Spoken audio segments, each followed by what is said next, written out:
SR आदर्श की online classes में आपका पुनः स्वागत। कक्षा 12 की विषय भूगोल की हमारी जो क्लास की कड़ी है वो निरंतर आगे बढ़ाते हुए आज की क्लास में हम पाठ संख्या 2 विश्व की प्रमुख जनजातियों के बारे में अध्ययन करेंगे। इससे पहले पाठ संख्या 1 के बारे में हमने विस्तार से 4 वीडियो क्लासेज में बात की। उसी श्रृंखला में हम आगे बढ़ते हुए पाठ संख्या 2 विश्व की प्रमुख जनजातियों के बारे में बात करेंगे। पहले हम एक बात कर लेते हैं, साधारण परिचय कर लेते हैं कि ये जनजातियां होती क्या।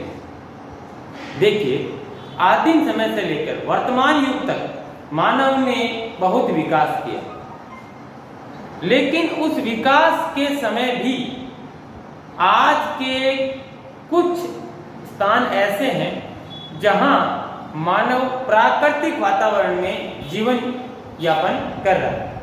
अगर प्राकृतिक वातावरण से संबंधित वो है और उसका जो जीवन यापन है वो अभी भी उसी रूप में है तो हम उसे जनजाति कहते हैं। क्या कहते हैं? जनजाति। विश्व में ऐसे अनेकों स्थान हैं, लेकिन प्रमुख रूप से जो स्थान पाए जाते हैं उनमें आप देखेंगे कि भूमध्य रेखीय यानी 0 डिग्री यानी भूमध्य रेखीय विषुवत रेखीय जो वन है उनमें, जो दोनों तरफ ध्रुवीय प्रदेश हैं उनमें, इसके अलावा घने जंगलों में और मरुस्थलों में। मुख्यतः वो प्रदेश हैं जहां किसी न किसी प्रकार की विषमताएं पाई जाती हैं। वो विषमताएं ही वहां के प्राकृतिक वातावरण के साथ रहने वाले व्यक्तियों को समावित करते हैं। अब हम क्या देखेंगे? हम देखेंगे इसके प्रमुख आधार। अब देखना आप कि ये बातें आपको सारों को नोट करनी है। नोट्स बनाने पाठ के शुरुआत से ही बनाने और किस प्रकार से बनाने कि देखिए, इन जनजातियों की अर्थव्यवस्था होती है जीवन यापन। जैसे हमारी अर्थव्यवस्था, जैसे कोई आदमी शिक्षक है तो उसका शिक्षक एक पैसा है, उसे उसको पैसा मिलता है। ठीक इसी प्रकार से इनकी अर्थव्यवस्था का आधार होता है खाद्य संग्रहण। अगर आप इस शब्द पे जाएंगे तो इसे आप दूसरे शब्द में भी यूज कर सकते हैं, भोजन संग्रहण। क्या यूज कर सकते हैं? भोजन संग्रहण। आखेट का अर्थ होता है शिकार करना। और आपको मालूम होगा कि विश्व की सबसे प्राचीनतम अगर कोई अर्थव्यवस्था है तो वो आखेट। विश्व की सबसे प्राचीनतम अर्थव्यवस्था वो क्या है? आखेट है। इसके बाद भूमक्कड़ जीवन। हालांकि पहले व्यक्ति खाना बदोश हुआ करता था, एक स्थान से दूसरे स्थान से तीसरे स्थान, इस प्रकार समय के साथ चलता रहता था, क्योंकि उसके पास न तो स्थायी कृषि थी न स्थायी आवास हुआ करते थे। पशुचारण, जब कुछ पशुओं को उसने पालतू बनाया तो उसके साथ वो अपना जीवन यापन शुरू किया और वहीं से शुरुआत होती है पशुचारण से। और आदिम ढंग की निर्वाह कृषि। निर्वाह का अर्थ होता है अपने जीवन को चलाने के लिए। किसको चलाने के लिए? अपने जीवन को चलाने के लिए जो कृषि की जाती है, व्यापारिक दृष्टिकोण से नहीं, अपने जीवन को चलाने के लिए जो कृषि की जाती है उस कृषि को हम क्या कहते हैं? निर्वाह कृषि। इसके बारे में हम कृषि वाले चैप्टर में विस्तार से अध्ययन करेंगे। जनजातियों में वास्तव जैविक समूह नहीं होगा। देखिए, जनजातियां जैविक समूह नहीं है। जैविक समूह क्या होगा? जैसे आप मंगोल, जैविक शब्द का अर्थ क्या आएगा कि उसकी एक नस्ल हो। क्या होगी? नस्ल हो। जैसे मंगोल, प्रोटोस्टलाइट,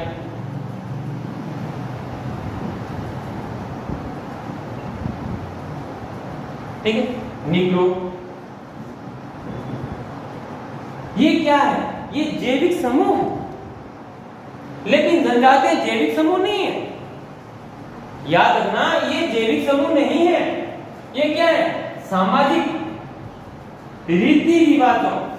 हालांकि रीति रिवाजों के बारे में मैं आपको ज्यादा एक्सप्लेन नहीं बताऊंगा, क्योंकि ये आप सब समझते हैं, इतने 12th क्लास के बच्चे हैं कि सामाजिक रीति रिवाज होते हैं एक विशेष सांस्कृतिक परंपराओं द्वारा एक दूसरे से क्या हुए? घनिष्ठ जुड़े हुए।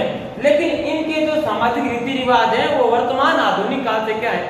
बहुत पीछे, बहुत ही पीछे। इसीलिए हम उनको आदिम कह रहे हैं। क्या कह रहे हैं? आदिम यानी प्राचीन समय के। विश्व की प्रमुख जनजातियां।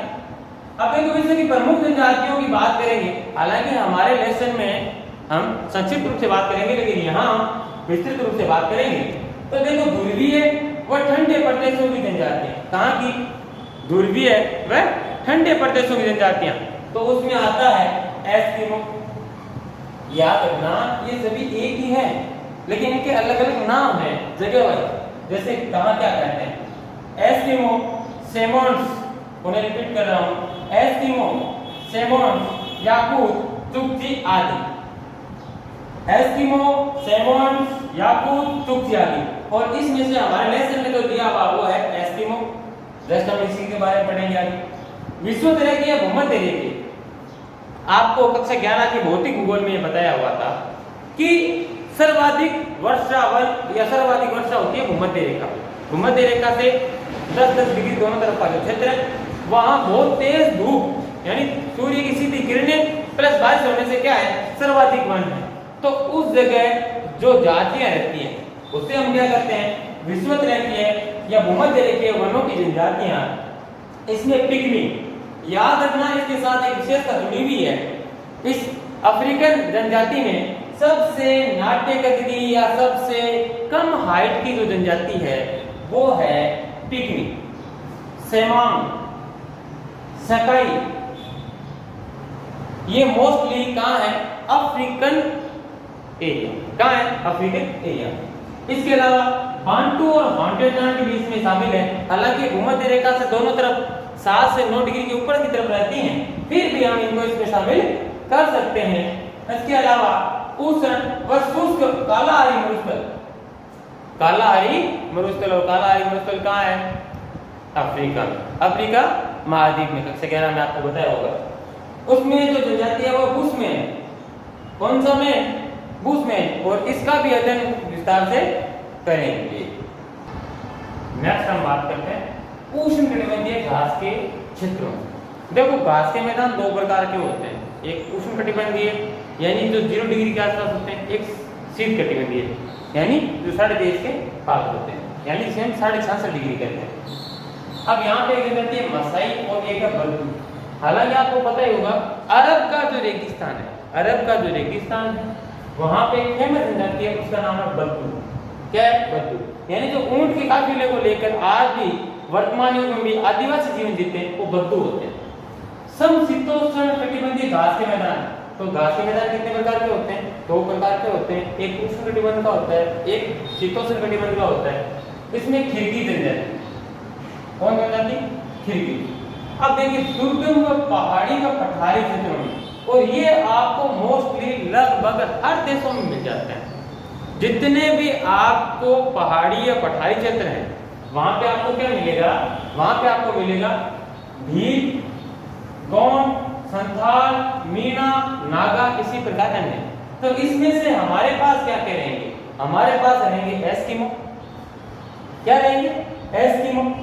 इसके अलावा भील, इसके अलावा बुशमैन और गौंड। इस प्रकार इस पार्ट में हम 4 जनजातियों की बात करेंगे और उसमें सबसे पहली बात शुरू करते हैं एस्किमो जनजाति। जो आपके बोर्ड पे नाम दिख रहा है एस्किमो जनजाति, शुरुआत यहां से करते हैं।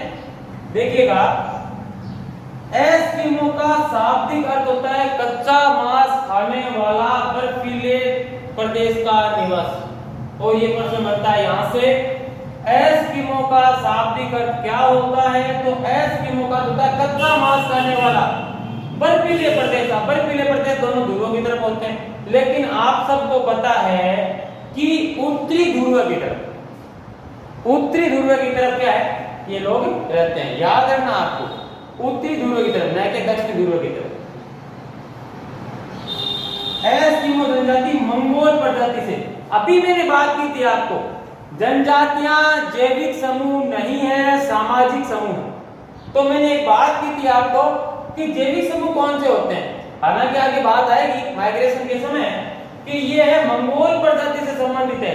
और मंगोल प्रजाति का मैं आपको सीधा अर्थ कर दूं कि जिस भी प्रजाति की त्वचा का रंग पीलापन लिए हुए हो, क्या लिए हुए हो? पीलापन लिए हुए हो, वो क्या है? मंगोल प्रजाति से संबंधित होते हैं। अब देखिएगा इनकी शारीरिक संरचना, यानी ये हम जब देखें तो ये कैसे दिखते होंगे, शारीरिक संरचना का अर्थ कैसे दिखते हैं, इनका शरीर कैसे दिखता है। तो देखिएगा एस्किमो का चेहरा सपाट व चौड़ा होता है। सपाट का अर्थ कैसे हो गया, सीधा इस प्रकार से, और चौड़ा इस प्रकार से। सपाट होता है, चौड़ा होता है। त्वचा का रंग पीलापन लिए हुए भूरा, ब्राउन तो है लेकिन पीलापन वर्ण कौन सा है, पीला है। क्यों है, मंगोल है इसलिए, मंगोल है इसलिए क्या है, पीलापन लिए हुए। बाल भद्दे हुए काले, बाल कैसे हैं, भद्दे हैं, बट कैसे हैं, काले। कद है वो मंझला है, न तो ज्यादा लंबे हैं न ज्यादा चिकने हैं, दोनों के बीच का कद है, यानी लगभग 5 से 5.25 फीट का इनका कद होता है। नाक चपटी, आंखें गहरी।